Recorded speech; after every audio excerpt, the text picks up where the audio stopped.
Salut, aujourd'hui c'est jeudi, jour de capsule quotidienne de biochimie. Je sens déjà vos mines déconfites lorsque je vais vous annoncer cette nouvelle, mais c'est déjà aujourd'hui la dernière vitamine dont je dois vous parler. Et oui, à partir de jeudi prochain, on continue bien sûr les acides aminés, puis on parlera d'autres sujets de biochimie, bien entendu. Bah oui, je vais pas vous laisser sans biochimie les jeudis, ce serait vraiment trop triste. Mais avant tout, première bonne nouvelle qui va complexifier un petit peu tout ça, je sais que vous adorez. La vitamine K, elle n'est pas unique, on devrait en fait parler des vitamines K.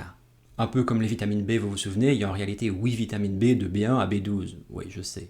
Comme ça fait un peu bizarre, mais je vous avais parlé du détail de ces vitamines B dans la capsule sur la vitamine B1. Je vous invite à aller la revoir, je la place ici. Pour la vitamine K, c'est quand même un peu plus simple car il n'y a que 3 types de vitamine K, la vitamine K1, la K2 et la K3. Les vitamines K sont des vitamines liposolubles. Ceci veut dire qu'elles sont solubles dans la graisse et non pas dans l'eau.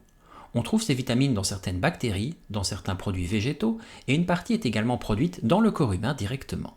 Les rôles des vitamines K sont multiples, mais les rôles pour lesquels elles sont les plus connues, c'est dans la production des facteurs de coagulation. Les vitamines K favorisent donc la coagulation, mais également la fixation du calcium sur l'os, la santé des vaisseaux sanguins et d'autres tissus comme le cartilage ou les tendons par exemple. Mais ces 3 vitamines K, quelle est leur différence? Voici le schéma des vitamines K1 et K2. Comme vous le voyez, la base chimique est identique, mais c'est la chaîne latérale qui est différente. La vitamine K1 est uniquement synthétisée par les plantes. La vitamine K2 est synthétisée par les bactéries de la flore intestinale lorsqu'elles digèrent des produits végétaux. La vitamine K3, enfin, c'est une forme synthétique qui est convertie en vitamine K2 dans le corps humain. Elle n'est pas tellement utilisée en réalité car elle produit des effets secondaires importants.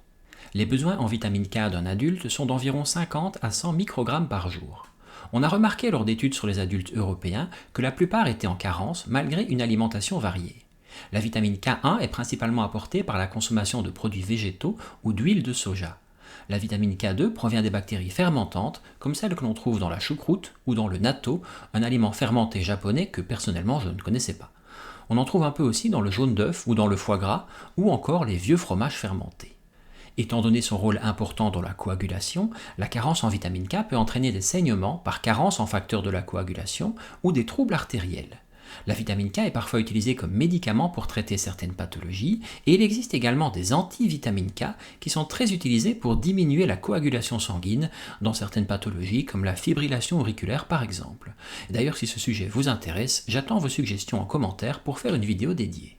Voilà, on a à présent fini le tour des différentes vitamines utiles au métabolisme humain. J'espère que vous avez appris quelque chose grâce à ces vidéos, n'hésitez pas à me le signaler dans les commentaires pour avoir un petit feedback. Et bien entendu, ces vidéos restent accessibles, donc n'hésitez pas à les revoir quand vous le souhaitez si vous avez besoin d'infos ou besoin à nouveau d'infos.